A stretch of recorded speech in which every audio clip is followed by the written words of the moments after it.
Hey everybody, welcome to the Ben and Noah Show. I'm Ben Soffer. And I'm Noah Lian, and thank you guys for watching. Again, this is our 4th episode. It's really nice to see all of you. And with us today, we have two wonderful, wonderful people here. First duo episode. Yeah! It is Kari Haugsten. Yep. and Syracuse Cummings. thank you guys so much for coming.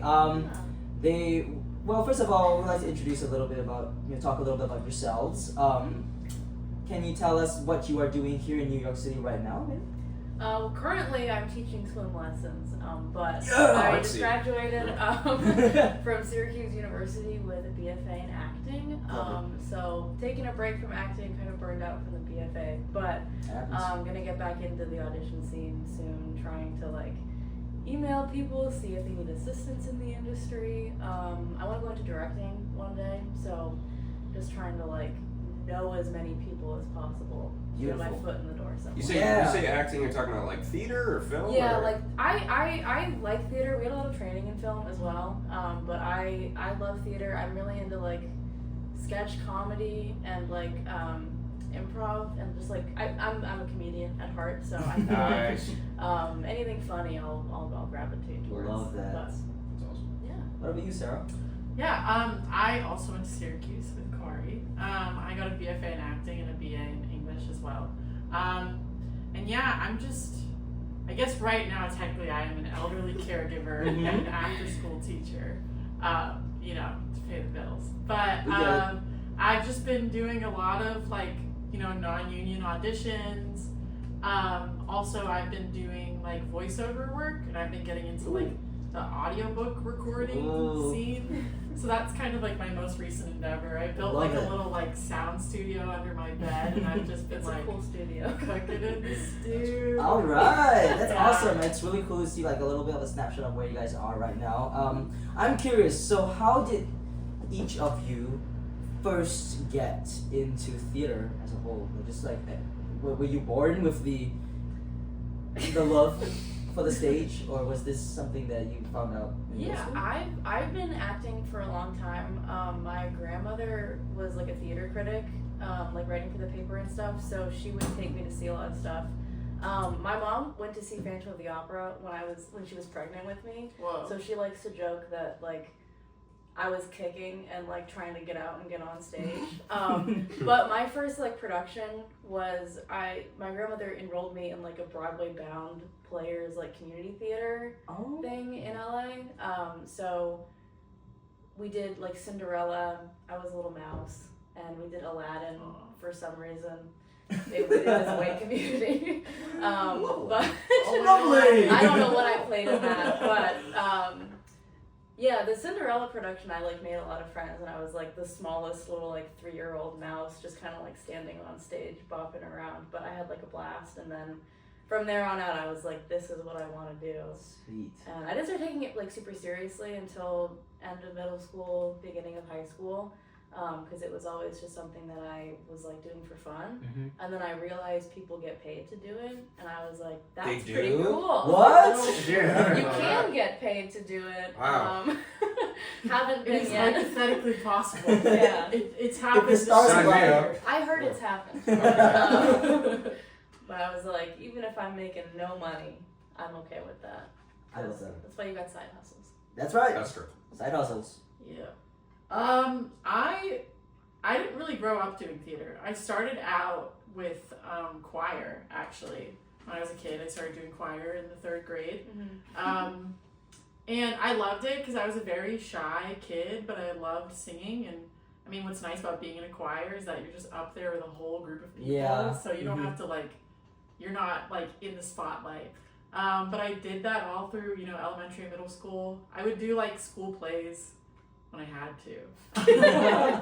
But and then I got to high school, and I did a couple cabarets, and that's kind of how they roped me in. I'm interested in knowing Yeah. your spotlight. So you initially didn't want to be in the spotlight? No, I had awful stage fright. Oh, Real wow. bad. Yeah. How did you overcome that though? Or Or you never did? well, okay. Or are you still I scared? think that the nerves are really important. I think that nerves there's some like quote from some actor. I wish I could actually remember who it was, but someone was like, and it stuck with me. And someone was like, the first time I step out on stage and I'm not nervous is the last time I will ever step out on stage. Because I think like the nerves are kind of important because that's kind of like the magic of the performance. Yeah. But in if you're terms not of nervous, you're like just like Going through the motions. going through the motions. Yeah, but in terms of like working through it, it was just kind of like through experience. I mean, I remember like doing dress rehearsals for the cabarets that I was in, and I would just be on the stage. It was like I was walking on a treadmill. I was just walking in circles while I was singing, and they were like, "Sarah, you gotta play at your feet." And then it's cool because it kind of, I went like the musical theater route and then into like straight acting, which is where I am now. Yeah, and what's nice about a musical is like I kind of got the same feeling that I had in choir, where it's like, oh, we're all putting this on together, and like we've already rehearsed it and done so many times by the time we get to perform it, so we're just like sharing that. Yeah, and then you can like really find the fun in it. Yeah. Once you've like gotten your lines and everything, and then you can kind of play and explore it. Play with it. I love that. Yeah. That's the magic of like theater. I think. Well, I'm curious. Like, so when you graduated high school, both of you were going into the University of Syracuse with the idea that you're going to do straight plays.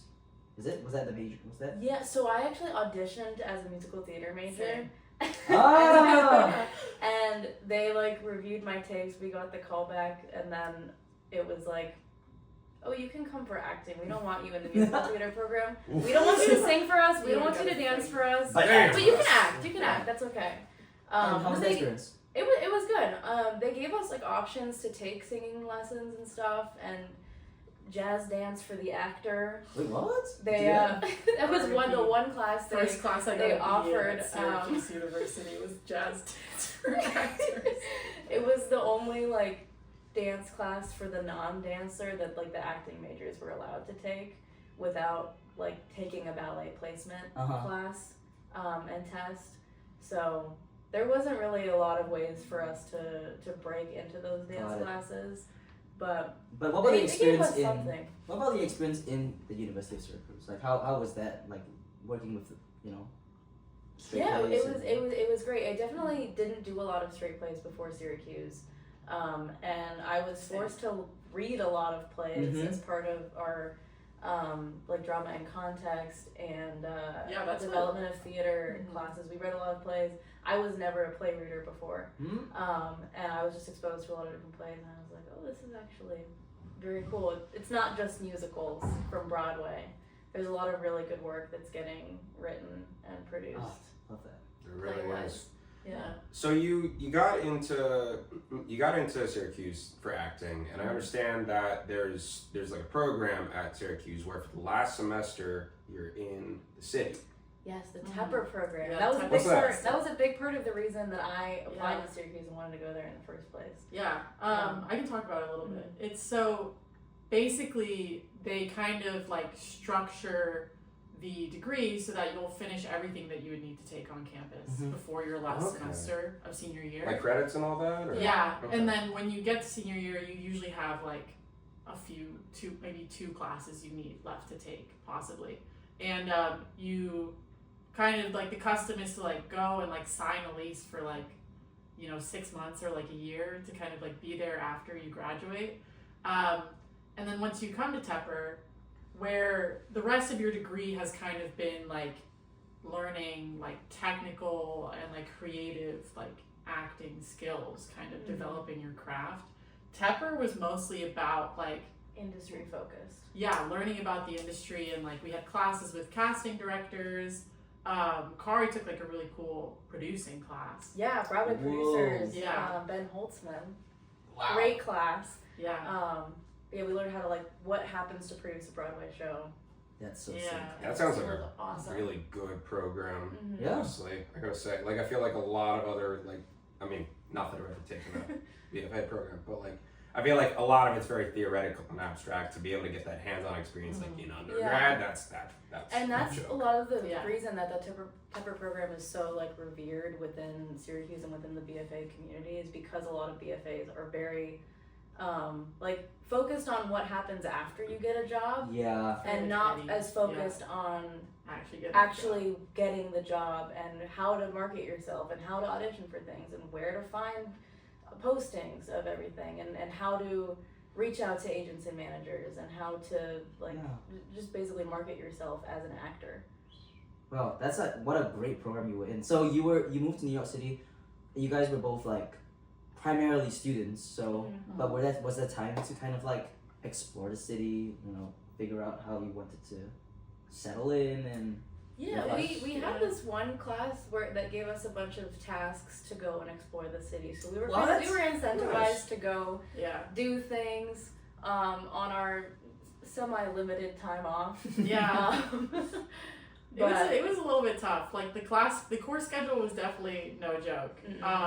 Like pretty long hours, but it was fun. Like they were little things like go and take a selfie with like this like. It would be like a riddle you have to like solve. Oh, that's cute. Or they'd give you a picture of what the place was, but they wouldn't tell you where it was. So you had to Just do find your it. research and That's figure out where kinda that evil. picture was. They also But it was took like us- the No, I get it. Chelsea It works. Mall, Like you get what you want out of it, but that would No, it just was piss me evil. off. It was evil because Yeah. I was trying to work on the weekends. I had a part-time job at a gym. Oh. So I was spending my Saturdays and Sunday working at this gym as like a spa attendant lifeguard. And then at 4 p.m. I was getting off work and having to go to Central Park and walk around for 3 hours to get pictures of all these landmarks. We also had another class that was like they would take us to see 2 shows every week. A few weeks it was like less, but like Broadway overall. shows or it was we saw a lot of Broadway, off Broadway. Wow. Kind of mainly that. We saw like downtown theater, an Brooklyn immersive theater. show. We saw like Life and Trust downtown. And that was like such a valuable experience just because like you get to see and like put like a face and just kind of like an image to a lot of these theaters that like you'll see on Playbill. They're like EPAs or something. And also we got to see a lot of stuff that our professors were working on, which I think really emphasize like the whole like network of it all, which is like kind of what I think is the most like useful thing you get from like doing a degree in theater is just like the people that you meet. And then partnered with that class, my producing class, we would always talk about like the business side of each show and break down what it costs to put up, what they're making or losing on any given week, who produced it, what kind of work does that company typically produce.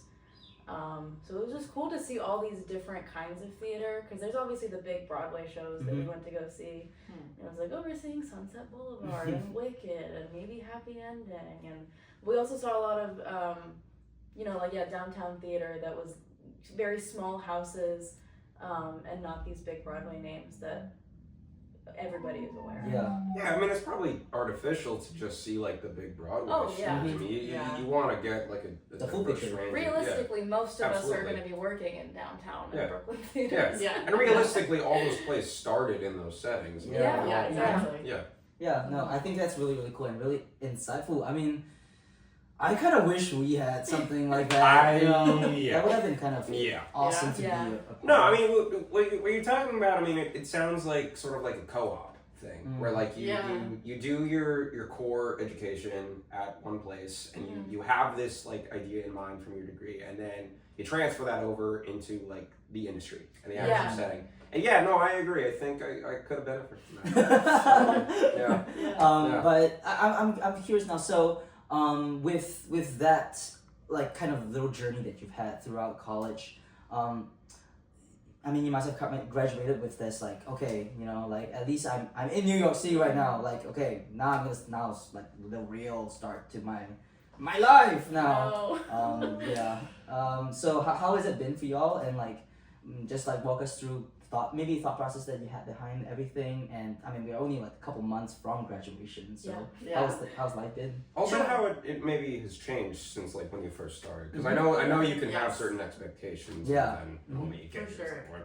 Yeah. Yeah, to be honest, I was really thankful for like kind of the energy surrounding graduation that we got to have by moving to New York early, because I think like that post-grad transition, it's just a beast for like anybody. Yeah. Yep. Especially like if you've gone through a very like just like classical, like been in school since like preschool every single year for your entire life, like it's kind of a big thing. But I think living in New York, it was nice because we went and like we took a trip to Syracuse to like have our graduation And then came back. and then came back. Mm.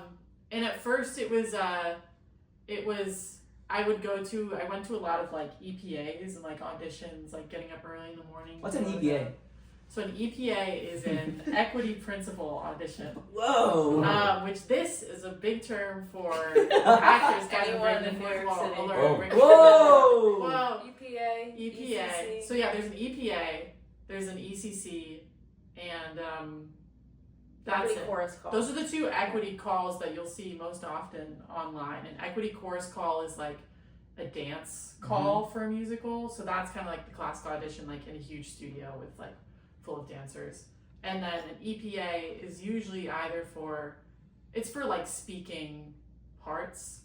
Sometimes it'll have singing in it too. But yeah, so I would go, and when you're non-union, you can attend the EPAs and just be there like on a wait list. So you show up and you don't necessarily get seen. Most of the time you Yeah. don't actually get seen, but you It's kind of just Oof. Asterisk there, That's like the grind. Like standby Yeah. in an airport. Yeah. most pretty of much, us. basically, It's the non-TSA line. But like Yeah. the asterisk there is that most of us are going to be non-union. Like for the majority yes. of fresh graduates, Mhm. unless you have like a ton of credits to your name already graduating from your university, Yeah. you probably will be non-union. And Yeah. yeah, And a well, lot of programs don't have that too. Like I mean, most where you like get a lot of these credits. It's Yeah. not. It's few and far you between. gotta do like it outside of school. Yeah. You know? Yeah. Yeah. Yeah. Alright. Yeah. So how was Um, it?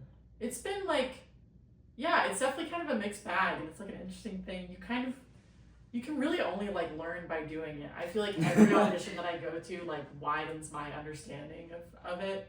And also recently the rules have been changing a lot Oh, for non-union, Okay. which Yeah. is weird. Kind of like when we were still in school in the spring, there was this thing called like unofficial lists. Mhm.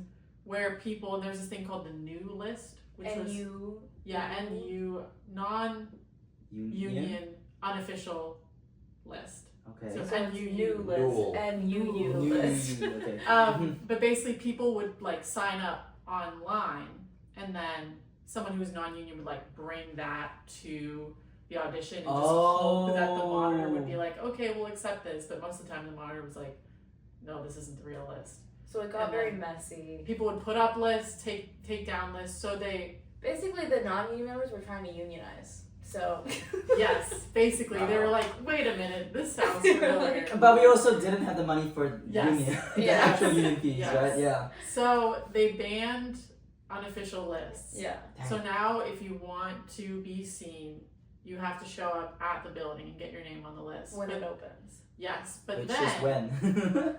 recently there's been a move now where they request that you actually show up. A lot of auditions are requesting that you show up when the audition time starts. Oh. Oh. And the only building now that does the when you open thing is Actors Equity. Which there are a lot of auditions there. Yeah. So for Actors Equity, the practice, if you're non-union, and this is not what everyone who's non-union does. You can technically show up whenever you want. Mm-hmm. If you want to show up and be like, if your goal is like, I want to show up and I want to be the first person on the list today, which is not everybody's goal. Mm-hmm.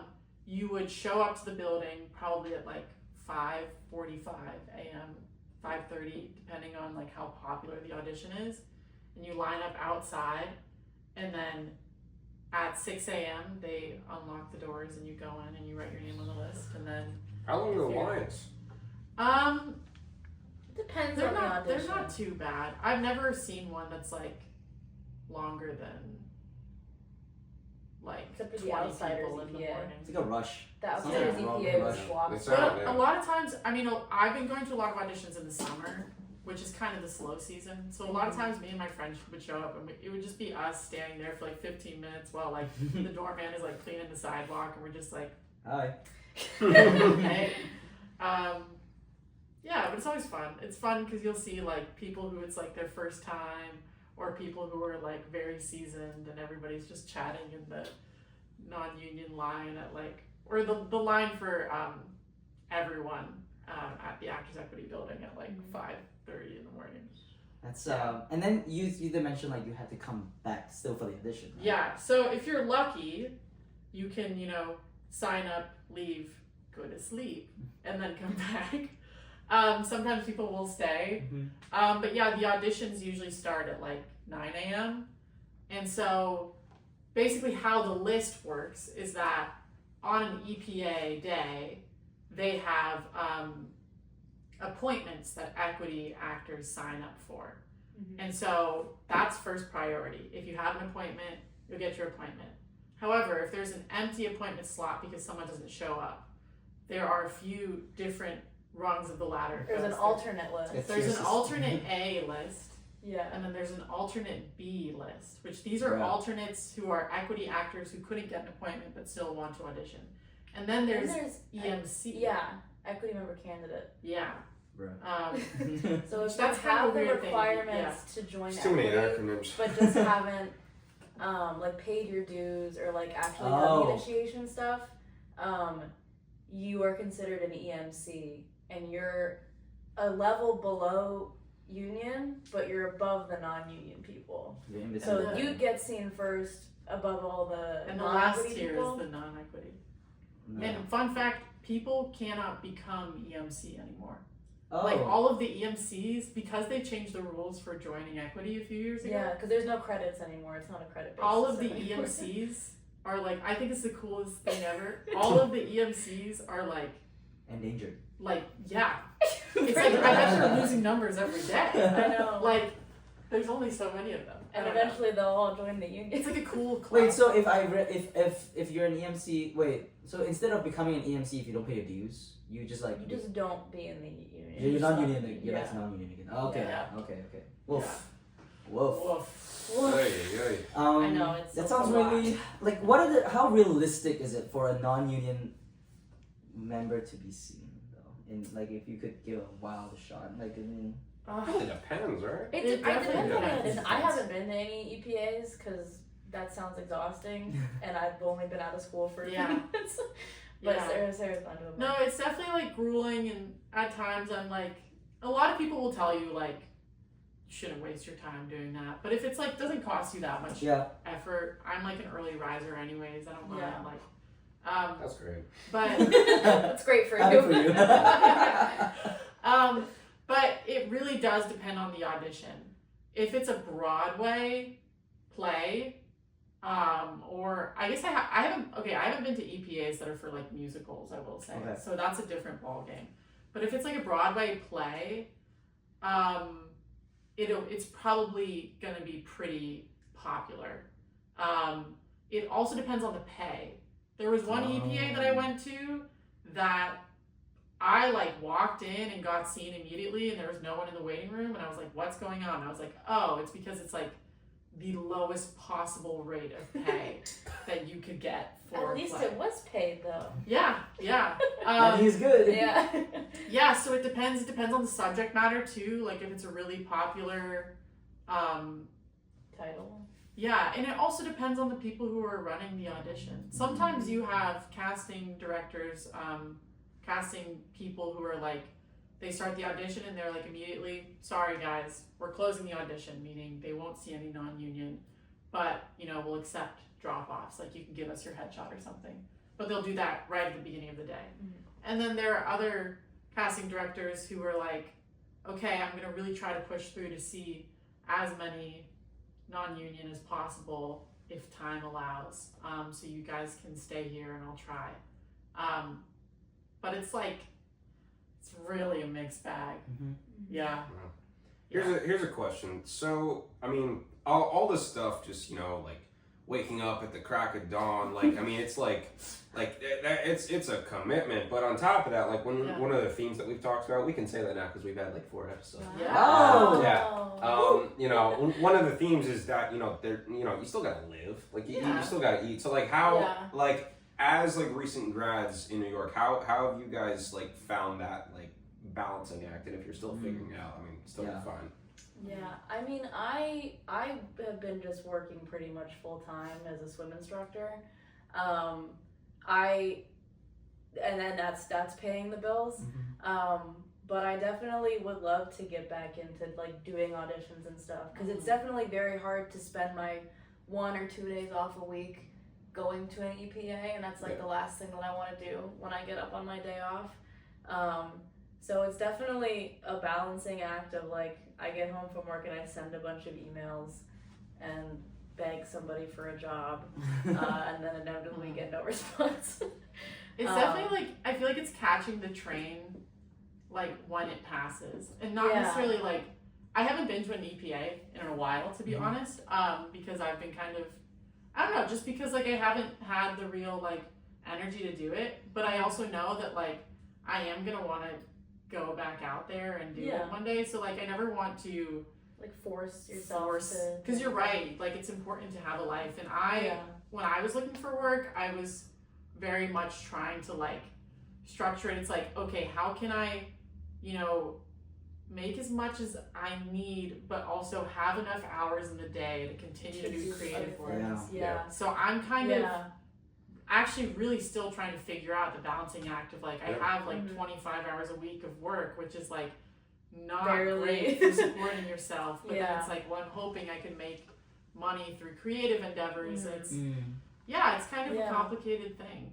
I also requested to reduce my hours for the fall teaching schedule, because I'm also a visual artist and I sell painted glassware and like canvas and wood art and stuff. So I love it. I know KARROTT.S. But yeah, in Syracuse I sold it in local coffee shops, and I would put like painted records up. I made a lot of like passive income that way, also lifeguarding and being an artist. But this summer I've had zero energy to do anything except sit at my computer and write cover letters and send emails when I get home and watch TV. But I really want to get back into like that side of being creative too. So not just being on stage or doing theater admin or directing or anything. I want to like be a full-rounded artist. And that's understandable. Hard to balance everything, but I'm working it out. Yeah, that's beautiful. I think like that balancing thing is just like, you don't want it to just be like, oh, I'm doing the grind and I'm grinding and I'm grinding and I'm grinding, and then you either like just like completely devote yourself to work, or like it becomes to a point where you like don't even enjoy the art that you're. I think that's why I've enjoyed taking a break this summer from trying to audition. And I've sent in 0 tapes, like done 0 audition stuff. I've just been sending resumes for theater admin work and internships. But I am now getting excited to go back and audition and act and stuff. And I think if I was kept being on that grind of trying to self-tape without getting anything, I think I would have burned myself out more, and I would have grown to like despise acting. It's very non-linear, the route that you take with your. I think that's something that I've been learning a little bit more about, like when I'm hearing the stories. There's no like one like route or like journey, and like people will always like offer what advice they can from their own life experience, but at the end of the day, like the only person who's gonna know what to do with like the cards that you've been dealt is yourself. So I feel like a lot of it is just like, that's true, you know, being kind to yourself. Something I always say is just like, if I can just do like Enchante. Something I always say to myself is like, if I could do just like one thing today to like further my creative self, whether that's like drawing or like reading a play or like memorizing a new monologue or sending an email or something. But it's just like, just trying to do one thing I found is like a nice way to kind of, you know, get through just like the the sea of it all and like of all the possibilities and things, because it's a lot coming to New York. There's just like so much that you It's could overwhelming. be doing It is all the very time, overwhelming. and it's Yeah. Well, one question that we ask a lot of people is, because we all have different perspectives on this, just, coming from so many different places and backgrounds. What advice do you think you would have, whether that's to yourself or to just other people who might be watching, who are trying to get started creatively? What would you say in like to motivate them or keep them going? You think about it. I think remembering like why you do it in the first place is really important, and not forgetting that you do it because you love it and not because it's a job. And if you're only in it for the money, it's not gonna work. And not burning yourself out, trying to like kill yourself to get ahead. Chill out. That's definitely Chill out. It's not that deep. It's definitely one for me because it's just like, I'm not doing enough. I'm Yeah. missing out on stuff or all those kinds of things. Definitely on the route to burnout.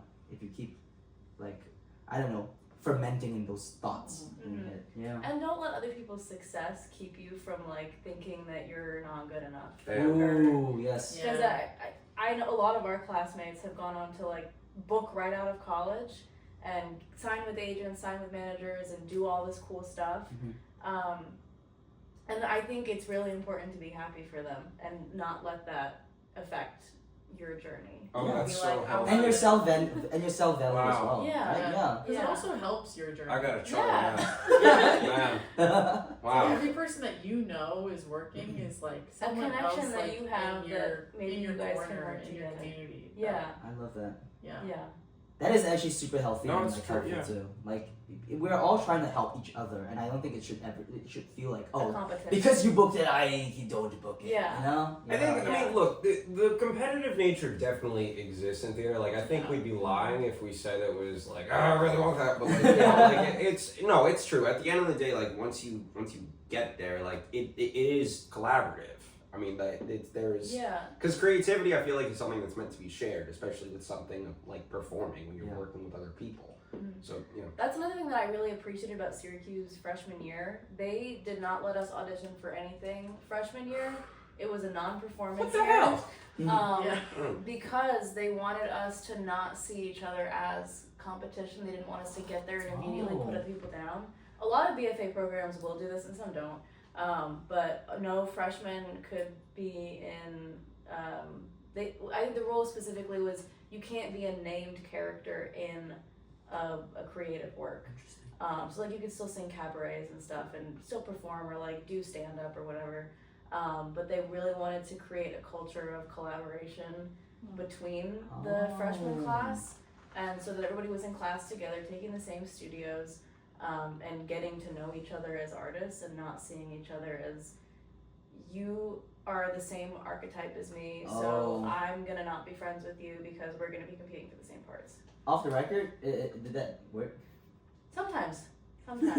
So Sarah's With like, some people. I think it's I think it was like there are ways in which I appreciate the non-performance year and I ways liked it. in I which got there, I was like, I'm oh my jealous. It's gosh, called this a is driving me non-performance crazy. year? Yeah. Yeah. Okay.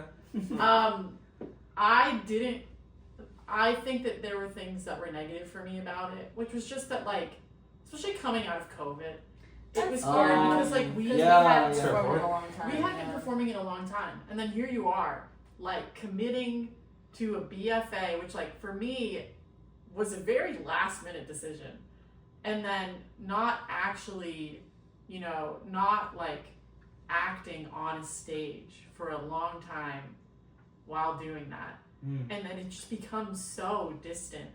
It became so distant in my mind. And I was like, am I like kidding myself? Like, am I actually supposed to be here doing this? I can't remember what it actually feels like to be performing on a stage. That's fair. I actually enjoyed the non-performance because in class I felt like I could do the dumbest shit. Yeah. And I was like, it's okay. It made class like so fun. It was, yeah. Yeah. I really built up my toolkit of like things I could, and also things I didn't want anything to do with, but I could pick and choose what stuff I wanted to take for my next. Can I ask a question? This is complete curiosity here, but what the retention rate between freshman year and sophomore year? Like, how many people stay? Oh, how many people stayed? Yeah. Oh, we had 6 dropouts. 6 people dropped out. Out of 50 to 60. I think it was like 6. Well, because we graduated with 50, right? Yeah. So that means it was like 55 or 56. So the only dropouts were Damn. after freshman year. Well, it's hard No. to transfer that. Dropped out after sophomore year of a compass. I only ask because I feel like for like a non-performance year, like I've heard stories from other people who have been in like a BFA program where like they go and then they realize like, you know what, they're not giving me these roles. I should probably you know. That is else. how a lot of people Yeah. feel. Oh. And we A had lot some of people drop out to like just start auditioning and go professional. Some people transferred. Some people just decided they didn't want to act anymore. Yeah, some people And just I dropped wanna out. be an influencer. Yeah. Just being an Oh. influencer, yeah. Yeah. Start a podcast. Oh. Okay. That's actually I actually one more question, and this was out of chronological order. Yeah. Just because you mentioned something about it being a last minute decision to go and do a BFA. What were the options and what were you like? What was that journey? Well, I like didn't really start taking like acting seriously until maybe like the beginning of my junior year of high school, which then like the COVID shutdown happened like less than 6 months later. Yeah. And it was kind of like you know, my high school really did not do well with the shutdown just because of like it was a public school and like public funding was difficult and it made so there were different rules. So my work ethic kind of just like went out the window. But I was like before I was very like STEM and I wanted to do like classical music like but then these like online acting classes that my brother had like kind of done before me, they were usually in person but they became online for COVID, was kind of the only thing that I was doing that I would like look forward to during COVID. And I kind of just like immediately I just felt very like called to it or like pulled to it. I don't know. And I had a great teacher and she kind of like really nurtured me and she was like, I think you should really give this a shot. And so when I applied to school, I applied to like 50-50 like BFA and BA programs.